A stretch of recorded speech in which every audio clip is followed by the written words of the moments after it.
Big pass Tamil season 8ல இப்ப லைவ்ல சௌந்தர்யாவோட family big pass வீட்டுக்குள்ள என்டர் ஆயிட்டாங்க. சௌந்தர்யாவோட ஃபேமிலி சௌந்தர்யாவுக்கு அட்வைஸ் பண்ணிக்கிட்டு இருக்காங்க. அவங்க என்ன அட்வைஸ் பண்றாங்க அப்டின்னா, "ஃப்ரெண்ட்ஸுக்கு மதிப்பு குடு. ஃப்ரெண்ட்ஸ பத்தி பின்னாடி போயிட்டு மத்தவங்க கிட்ட தப்பா பேசாத. உனக்கு ஃப்ரெண்ட்ஸோட ஏதாச்சும் கருத்து வேறுபாடு இருந்ததுன்னா, அத அவங்க கிட்ட போய் டைரக்ட்டா சொல்லு. அத விட்டுட்டு மத்தவங்க கிட்ட போய் ஏன் அவங்கள பத்தி பேசுற?"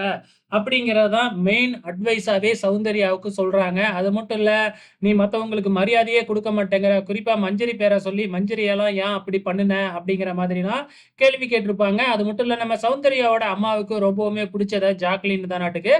ஜாக்லினுக்கு வந்தது மட்டும் இல்லாம, ஜாக்லின் அவங்கள கட்டிப்பிடிக்கும்போது அவங்க அம்மா, அதாவது சௌந்தர்யாவோட அம்மா வந்து ஜாக்லினுக்கு ஒரு கிஸ் குடுத்திருப்பாங்க.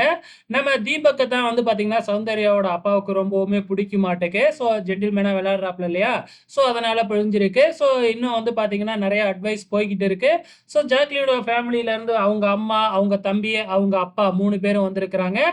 அதுக்கு அடுத்ததா வந்து பார்த்தீங்கன்னா, இன்னும் யார் யாரெல்லாம் வரப்போறாங்க அப்படிங்கிறத பொறுத்திருந்து பார்க்கலாம்.